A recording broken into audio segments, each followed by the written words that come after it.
Try to remember one bad day from your childhood. Not the worst day, just one specific, ordinary day where something clearly went wrong. Got it? Good. Now the harder question. Can you remember a day where nothing went wrong and it still didn't feel like enough? If the second question hit different, stay with me. What you're about to hear doesn't have a villain, a single bad memory, or a scene you can point to and say, that's where it happened. Psychologists have a name for that missing scene, and it might be the exact shape of what actually happened to you. The absence effect there is a term for this, and it comes from a clinical psychologist named Dr. Jonas Webb, who spent over 20 years in practice before she put a name to something she kept seeing across client after client. She called it childhood emotional neglect. But here's what makes it different from almost anything else people carry out of childhood. It isn't built from what happened to you. It's built from what didn't. Not a slammed door, not a raised voice, just a long, quiet absence of anyone asking how you actually felt and actually waiting for the answer. That's exactly why it's so hard to see. Physical harm leaves a memory you can point to. This leaves nothing. No scene, no incident. No single afternoon you can drag into the light and say, that's when it started. So most people who grew up this way don't say, I was neglected. They say, I had a great childhood, honestly. They mean it. And they're often the hardest people to convince otherwise, because defending the people who raised them isn't denial. It's just what happens when a wound has no shape you were ever taught to recognize. That's the trap. You can't grieve a scene that never happened. You can only grieve an absence. And absences don't come with a date, a reason, or permission to be upset about them. Pause. This is what I call the absence effect. Not the presence of harm, but the absence of witness. And if you're still listening because something in this is landing, you're not imagining it. You're reading an absence correctly. You just never had the language for it before. Why it happens so often, here's the part that usually reframes everything. And it has almost nothing to do with you being unlovable, and everything to do with what your parents were handed. If your parents were boomers, there's a decent chance their own parents lived through the Great Depression, a world war, or both. That generation raised children on one unspoken rule. Survival is love. Keep them fed. Keep them safe. Keep the lights on. Nobody was sitting down to ask a 6-year-old how their feelings were doing. There wasn't language for that yet, let alone permission. So, your parents inherited a parenting manual with an entire chapter missing, and nobody ever told them the chapter existed. They gave you what they were given. For a lot of them, that genuinely was their best effort. It just came from a toolbox that never included emotional attunement in the first place. This isn't an excuse. It's a mechanism. And mechanisms, unlike character flaws, can actually be interrupted, which is the whole point of what's coming next. The 4 patterns, so how does an entire childhood of nothing happen show up 20 or 30 years later? Usually as one of these 4 patterns.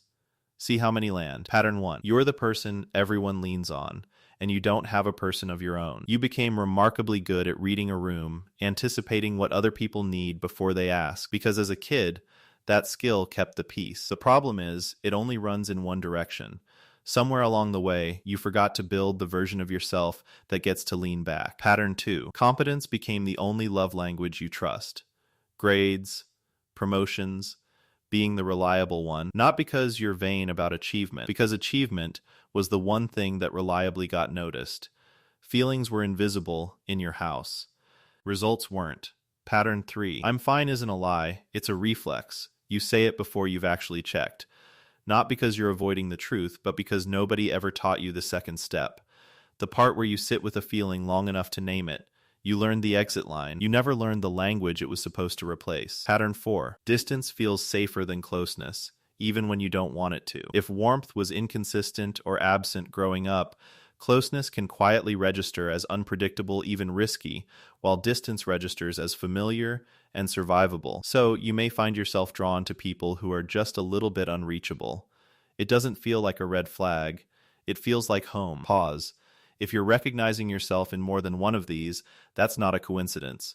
That's pattern recognition, finally catching up to 20 years of I'm fine. And if you're still here because this is hitting closer than you expected, keep watching. The second half is where it actually changes. The reframe none of that makes you broken. It makes you fluent in a language nobody ever taught you how to translate. You learn to survive an emotional silence so completely that the silence started to feel like the default setting of every relationship you're in, including the one you have with yourself. Here's the actual good news.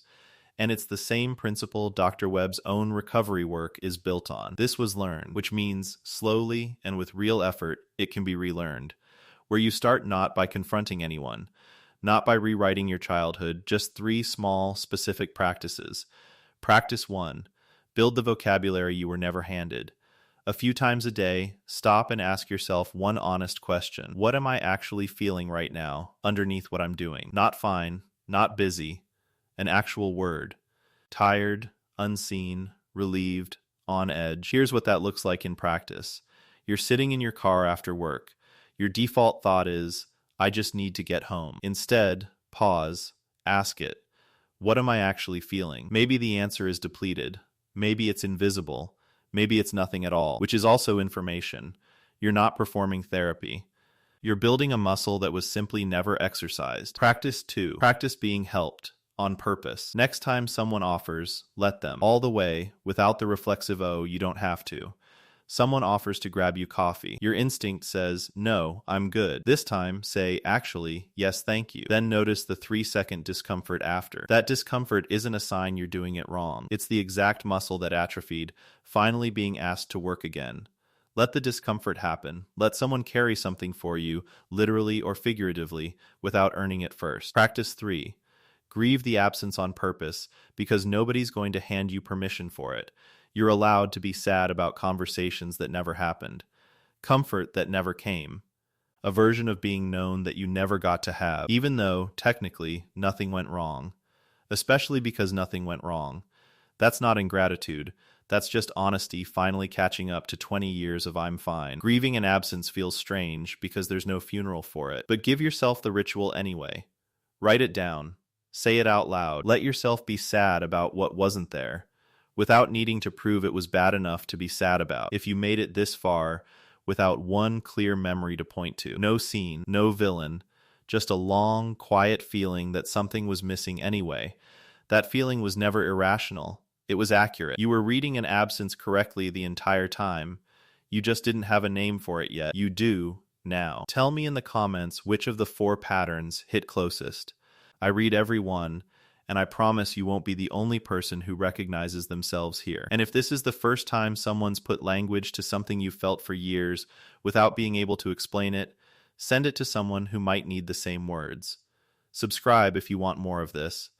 Real psychology, not just validation, every week. I'll see you in the next one.